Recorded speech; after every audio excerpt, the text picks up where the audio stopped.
bin so aufgeregt. Are you excited?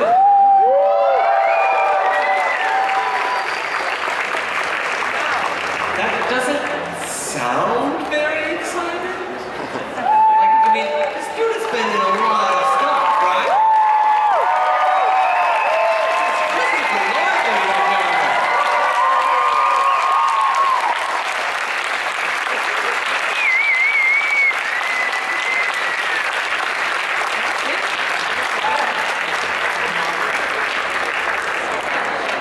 Maybe not the wobbly chair. Oh, welcome. Hey there. Welcome to Dortmund. I'm sorry? Welcome to Dortmund. Thank you. Thank you. It's great. Having a good day today? Yeah. And you were just telling me backstage you got in on Thursday, so you've been here for a few days. Yes. Most I got here Thursday, so I catch up on sleep Friday. So that I'd be awake when I got here yesterday morning. To fight the jet lag. It's not like when you're in the DeLorean, you can just go there. Well, it's so much easier. So much quicker. As long as you can get 88. Reliable. Yeah. So of course, one of the things that we like to do is we like to have people that ask questions. And look, we've already got a line of people ready to ask questions. I'm pointing at you all. Don't look behind you. I'm pointing at you. So make sure you talk right into the mic so we can hear you up here. You want a different chair? Oh, he's coming on. I really appreciate to see you here. I'm a big Star Trek fan, but my question is now for Back to the Future. Which movie was for you the most funny one to shoot or the most exciting one? Definitely number 3. 3, it's Western. You know, Westerns have a certain, thing about them. They're very special. And horseback riding is great.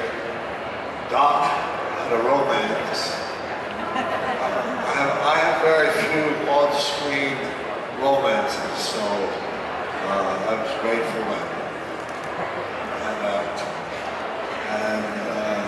It was just a lot of fun to shoot, a lot of fun. The steam engine, that big steam engine was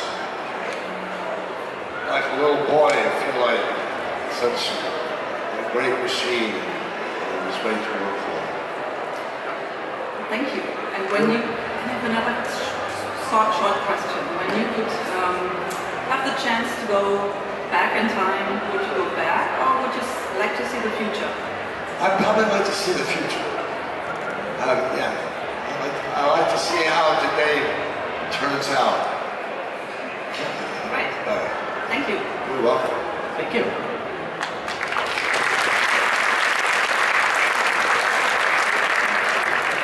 Hello. Hi. My question goes to Back to the Future. Would you like a continuation of Back to the Future? Do you think there ever will be a continuation of Back to the Future? If yes, how would it look like? There are no plans, as far as I know. What I was thinking,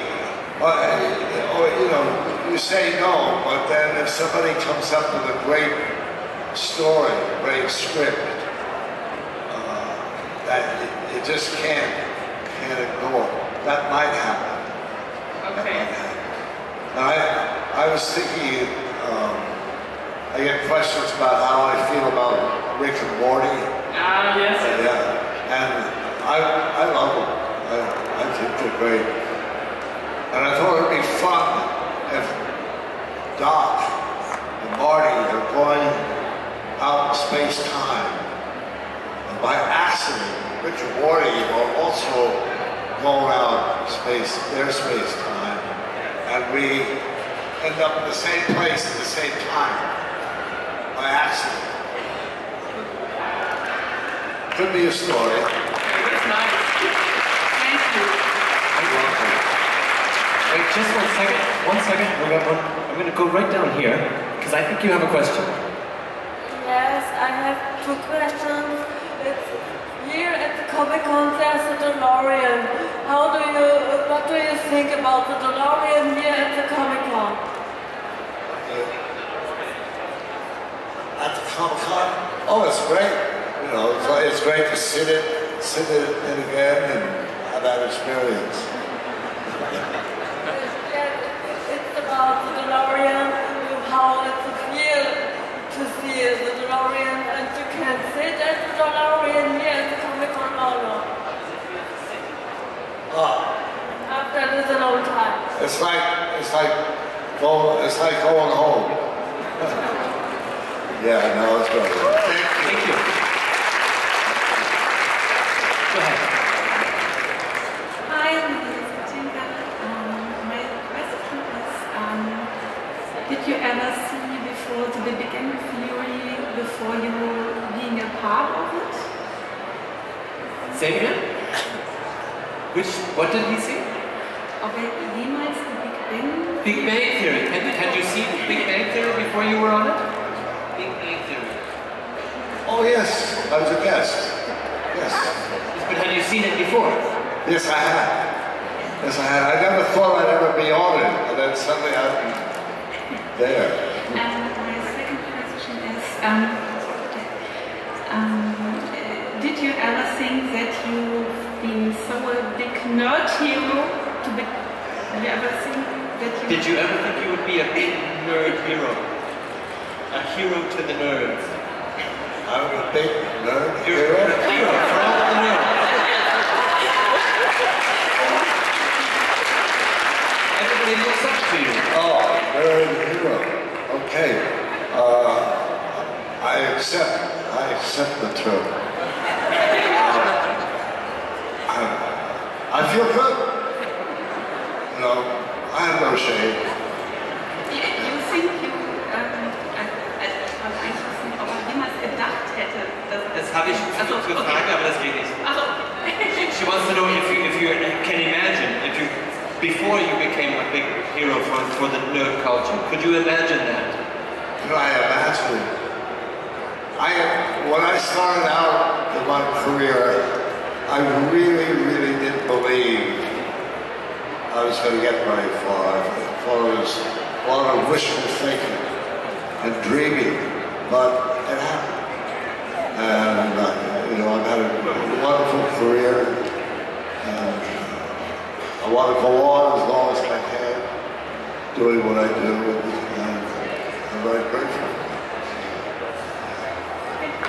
Thank you. Hello, first I want to thank you for coming all the way to Germany. And my question is, do you have any souvenirs from the Back to the Future set? Did you take any? I don't hear that well. Do I take any souvenirs? Yes, I have a shirt from Back to the Future 3. It's yellow, but it's got little trains on it. And it's been hanging in my closet. My dear wife, Lisa, prefers that it stays there.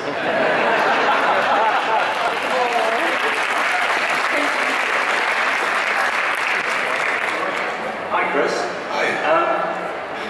You have been involved in so many movies, so many iconic movies, and having so many iconic characters. My favorite is Vesta from the Addams Family. My question is actually regarding Raul Julia. What was it like working alongside him? I mean, he was also such a bigger than life character. He was wonderful. I remember one night we were doing a scene from the Addams Family where we're in a gondola in Venice on one of the canals. And they made the whole thing up in a sound stage.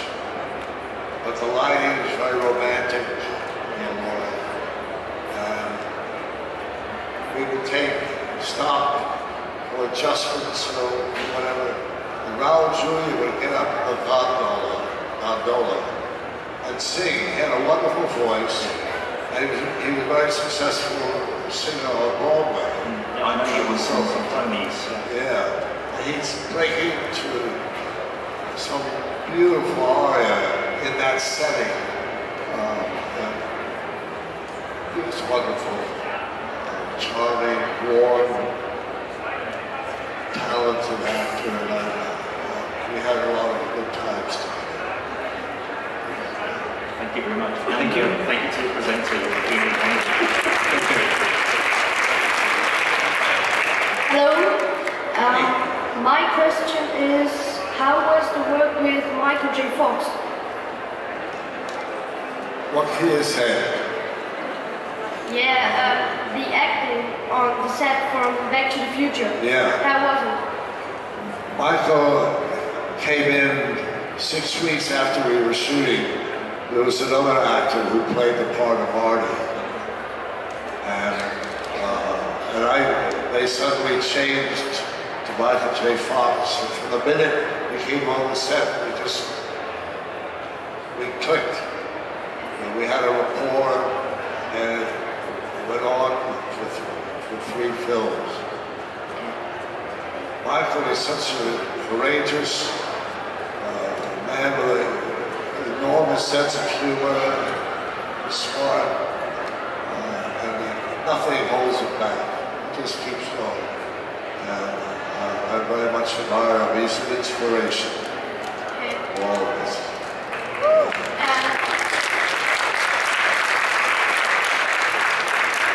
And would you do that again?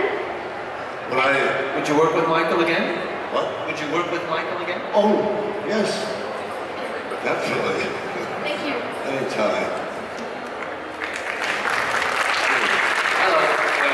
First of all, I'm Ron from Germany, and would like to say that I'm a very big fan of your career, what you've done to things like Taxi in the past, or Going South. I also like your role, and One Flew Over the Cuckoo's Nest. It was for my life, all for my working, what I've done in my life wasn't really some kind of, I would like mention from meaning for my own personality. So I would like to thank you for this role playing, also for Anthony Chuck. Malcolm in the Middle, Man on the Moon was also very, very nice role playing. And so I would like to thank you very much for being a good actor again. Have a nice life. Thank you.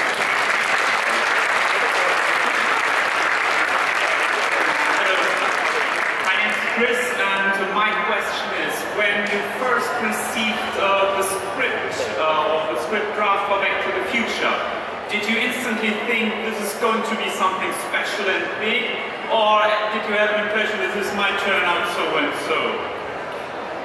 Well, when I first got the script for Back to the Future, I was in Mexico City shooting a little independent film, and I had moved to LA from New York because it looked like things might be happening, and I felt I had to go back to New York. That's where my roots are, that's where I started out in the theater, and I needed to go back. And I made up to do so, and I got the script for Back to the Future. And I did something which doesn't always help a career. I just kind of looked at it and I dropped it in the waste paper basket. I said, I'm not interested in this. I'm going back to New York. And then a friend of mine said, Chris, you never used to do that. Any possibility of being in a play, I'd show up, rain, wind, or snow. So I got the script back out, I read it, went back to LA to meet Bob Zemeckis, and that's why I'm here. Thank you for reconsidering. Thank you. Hello. Hello? My question is, can you solve magic cubes? Can I solve magic cubes. No. But I tell you a story. I was in New Orleans in the United States, and there's the Mississippi River, big wide river, and I was sitting, they have these cement steps that go into the river, and people can sit on them. And I was sitting on once, and there was a guy with a cube, and he would take it apart, put it on the cement, and it smoke. And then he'd pick up and he'd reassemble it. And I watched him do that about 10 times. It was just like, and he'd put it back together, smoke, put it back together, take it apart, and smoke. I'm sorry, you had a question. And my two question is, can I shake your hand? Yeah. You have to come up and shake his hand. Don't put me off. Can you do it too?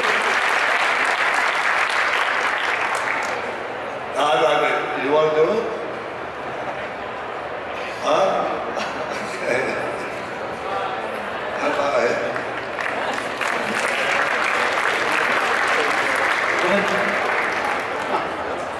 Hello. Hello, my name is Emmanuel. I have a question for you. Okay. In Back to the Future 2, we go to the future in the year 2015. Now we have the year 2019. Were you disappointed? Everything that you saw in Back to the Future was in 2015. Now it's 2019. Are you disappointed?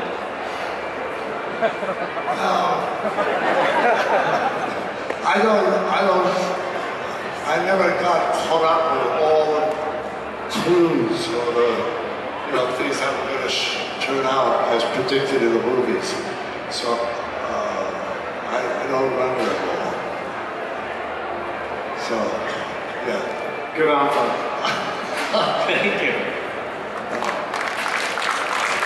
Hello, Christopher. Hey, I'm Tuva from Norway. Yes, where? From Norway. Oh. Yes. And Who Framed Roger Rabbit was the first movie I ever saw at the cinema, at the movie theater. I was 7 years old, and you gave me nightmares when you melted that poor cartoon shoe.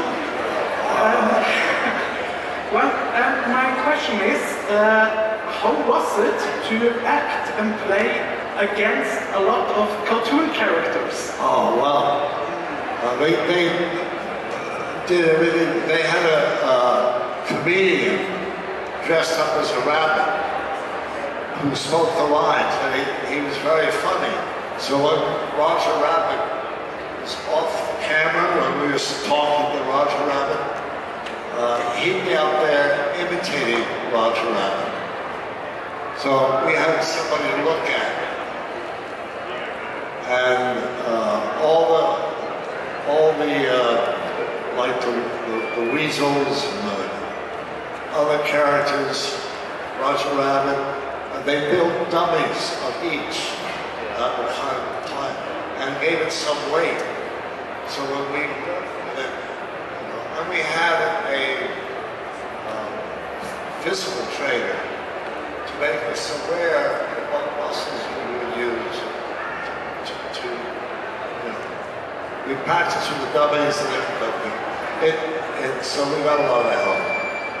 But about me having nightmares, I'm old enough to have been in the original Walt Disney movies. Snow White, the Seven Dwarfs, Pinocchio, and the others. And in every one of those movies, there was a moment that gave me nightmares. So with Judge Doom, it's kind of payback. It's karma. Could we have Thank you. Hello, Christopher. I'm Fabrice from France. At first, when I saw Roger Rabbit, I was really scared by your character.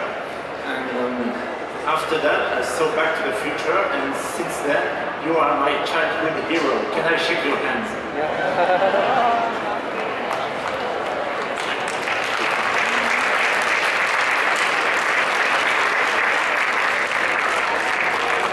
Thank you. Go ahead. Hello, Mr. Lloyd. Thank you for sharing your life with us. A question about the movie Back to the Future. How many real-life scientists were in the movie as counselors, and were there ever serious talks during the movie making about possibilities, as if how much the movie actually prediction is for the future of the mankind in the technological sense? Were there any scientists on set to talk about time travel, and did you make any predictions while filming? I think the writers did their homework about the science, so that they could clearly, because Doc talks a lot about he's doing this, he's doing that, he's doing the other thing, in kind of a pseudo-scientific wording, you know. But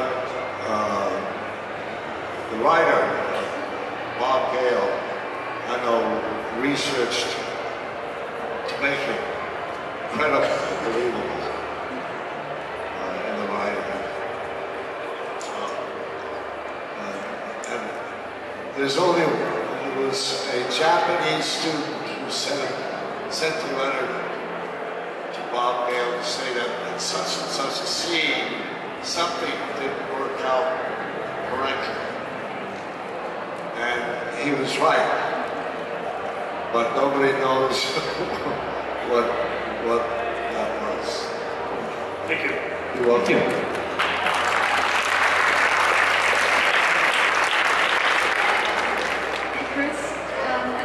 I think we all are grateful that you've been such a good role model for us. And my question is, what was the best experience you had on set of Back to the Future? The best? Every time I managed to do it right. But no, I love there was a scene where I ride a horse and I'm chasing a train. That was exciting. Working on the steam engine, standing outside while it's moving, and yelling to Michael in the DeLorean up ahead. That was pretty exciting. A lot of little moments. Thank you.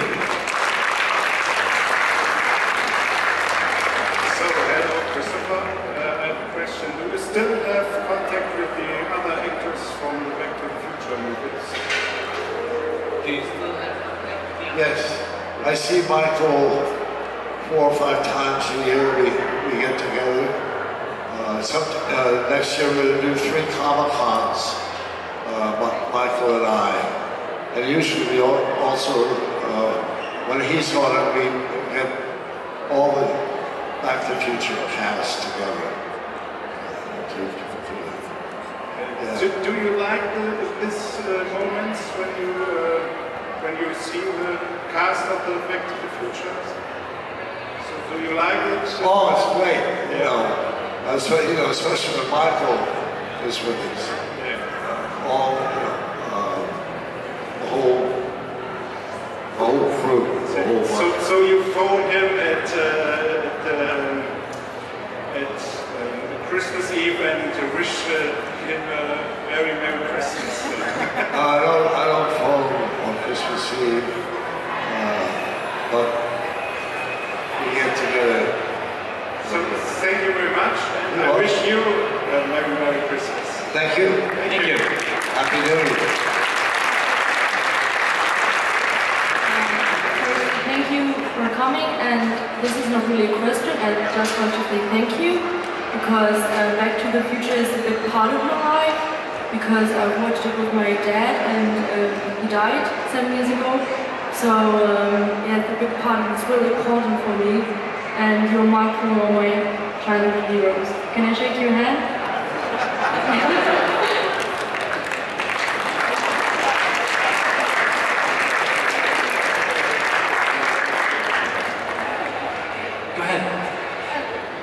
My question is to you, is it true that in the original script that the DeLorean a refrigerator is for the time machine?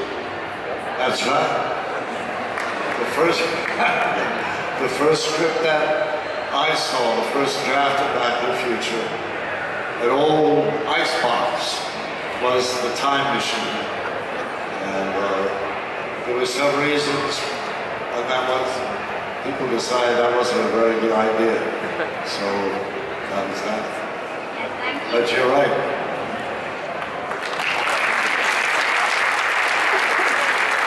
Hello, Chris. My name is Ingo. Thank you for being here. Are you looking forward to seeing the musical Back to the Future in Manchester? Are you looking forward to seeing the musical, the show on stage? And could you imagine to play a part in it on stage? Yeah. Well,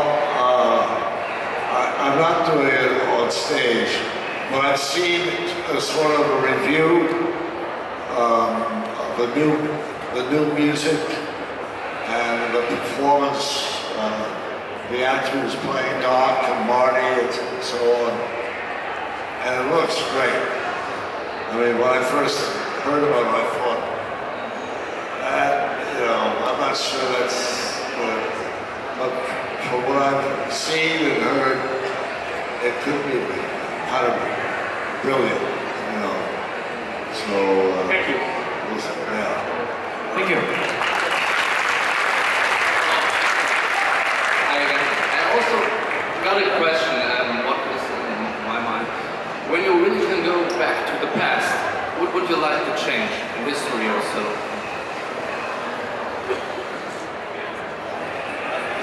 At the moment that we grasp the threat of climate change before we did, and we're still kind of slow getting into our heads the consequences that are coming up. And it's a tough one. I would like to come back in the future, maybe 50 years from now, and see how today's events evolve, you know? We'll see. Thank you.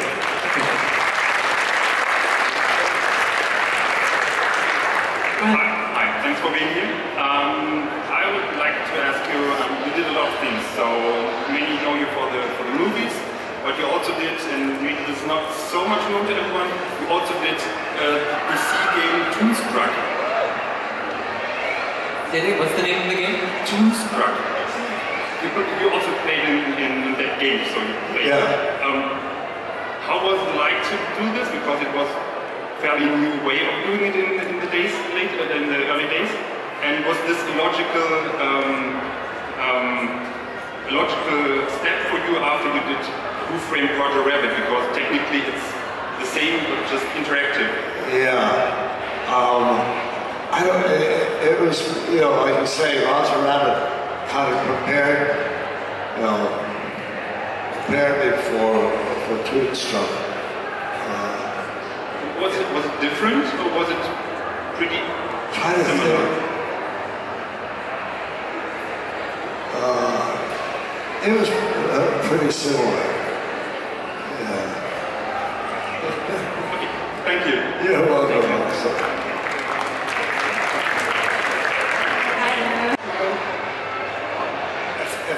If you came as an attendee, if you came as a visitor, and you could dress up as someone, who would you want to dress up from your characters? No, a part of your characters, because you've done them. From your different characters. I don't know. honest, I did a character in a film called, what's the bad boy? The little boys, Dennis the Menace. Yes. I was kind of a creepy character, you know. I liked it. And then, I guess maybe, the guy, I can't think of his name, Uncle Fester. I really like, I sort of grew up with Uncle Fester. Great. Huh? I think no, there was a magazine that had Charles Adams cartoons. So each issue would have the Adams Family cartoon, and often Uncle Fester was in it. And I'd get the magazines and rush to get to see what Uncle Fester is up to now. And then decades later, I get a call to play the part in a movie. And, so I have a special feeling about that part. Thank you. You're welcome.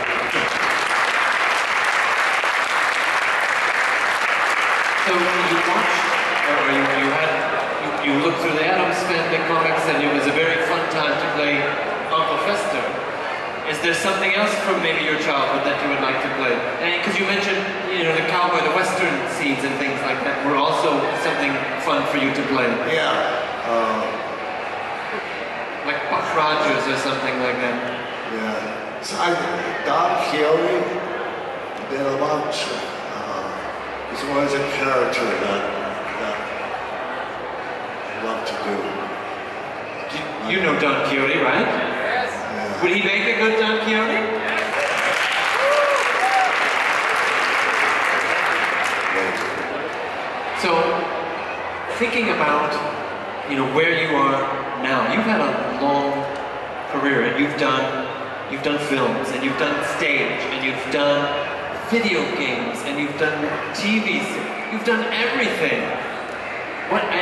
What is something that maybe you haven't done that you would like to do? Well, next summer, I'm going to do a production of King Lear. And that's something I've thought about, you know, for a few years. So I'm obsessed with that right now. And where are you doing King Lear? In Massachusetts, in the Berkshires, at the Berkshire Shakespeare Company. Would you like to do something in the Globe in London? Yeah. Oh yes. It feels like that's full circle. You know, you start in theater and you always come back to theater.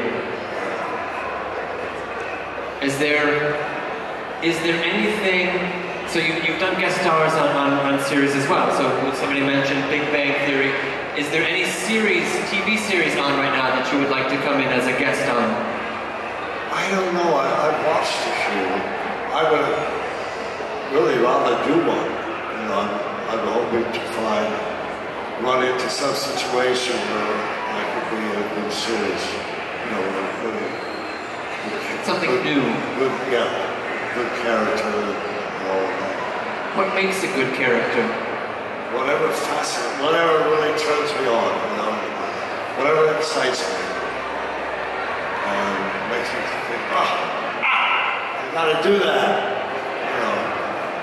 So, what's one character that gave you that? When you look at a character and you say, oh, that was my favorite. I love that.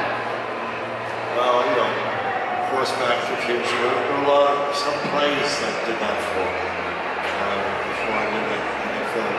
The character flew over the cuckoo's nest. And others. Cool. Very cool. Well, Christopher, I'm glad that you came and had a chance to talk with us. I wish you all the best for the rest of your time here at the show. Thank you all. Thanks, everybody.